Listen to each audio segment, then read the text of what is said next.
Good morning and welcome back. We have a lot to cover today concerning the 7th Amendment to the Constitution, which may be better that you knew here at Berg-Mountain Optional University. We discuss the necessity of minimizing civil liability in #how to run for president. Won't you come along with us? Chapter 7, Week 7. ETA, ADA. Jackson, Reagan. Minimizing civil liability.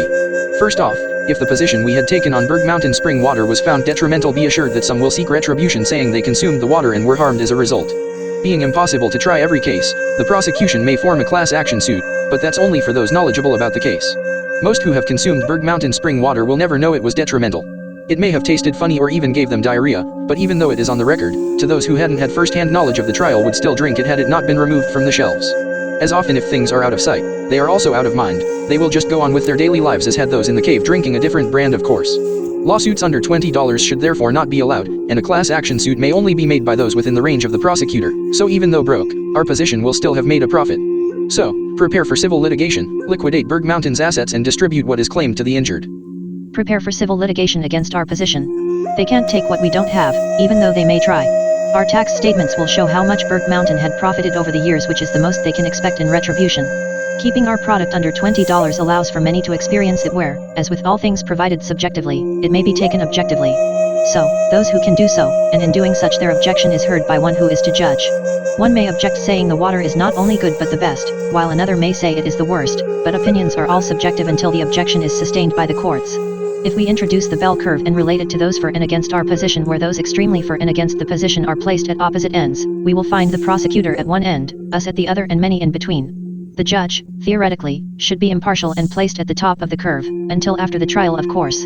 But the bulk of those against our position will just, after having tasted Berg-Mountain Spring Water, say they prefer another brand and spend their monies elsewhere. With those in the cave who have only known Berg-Mountain taking our position, if found detrimental, perhaps 25% maximum on the prosecution's side of the curve will seek retribution. So, we will lose some money, but not all, so, cheer up. Our run for president is not over yet. Liquidate our assets. Sell whatever is attributed to Berg-Mountain and our position. Remember, we are not your position. We were just arguing that we drink Berg-Mountain, and we feel good, so others can drink it and feel likewise. If it were the case that we and everyone in our cave had a bad case of acne, we like people with acne and we are running on a pro-acne ticket, that doesn't make acne right, unless we win the election. We wouldn't be acne, and we aren't Berg-Mountain. If our position is detrimental, we can sell our bottling company to the highest bidder. They would just have to find a new source of water and a new brand, of course. So long as the years of consuming Berg-Mountain doesn't kill us, we are still a formidable third-party presidential candidate.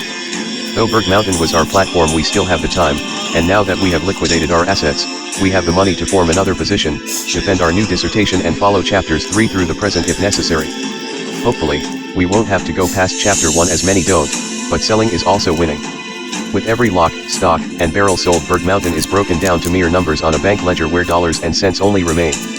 Distribute what is claimed to the injured. Sure, everyone wants $1 zillion to compensate them for any injury that happens to them, but that's just not realistic, nor is it possible. After we have liquidated, we only have a certain amount available, and the judge knows approximately how much we are worth from our tax statements, so there is really not that much hiding or embezzling that can be done. If our equipment costs a certain amount when purchased at fair market value, our selling it used has a certain depreciation applied to it which only a fool would settle for less.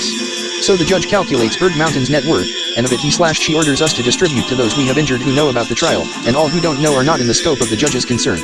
Now, if we treated Berg-Mountain like the business it was, we still would see a considerable profit. My mother would always say, we were broke even on payday, but we always had a roof over our heads, food on the table, and the lights would only go out sometimes.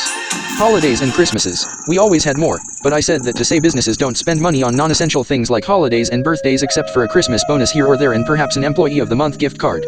I guess you could say my mother was reinvesting in the company while making my life more memorable, but our distributing compensation for injured parties should be no real problem. By minimizing our civil liability, keeping our product under $20 will ensure class action suits, so prepare for further litigation, liquidate assets, and distribute compensation for injured parties.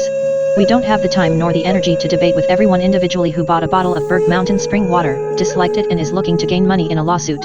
Retribution is not a gain but merely assistance in helping place the injured party in the position he/she once was before consumption.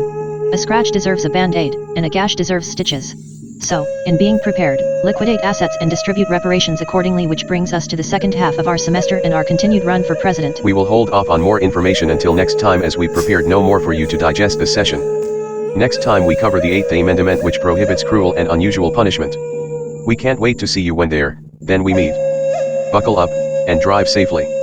It's the law. Thank you for your time and consideration.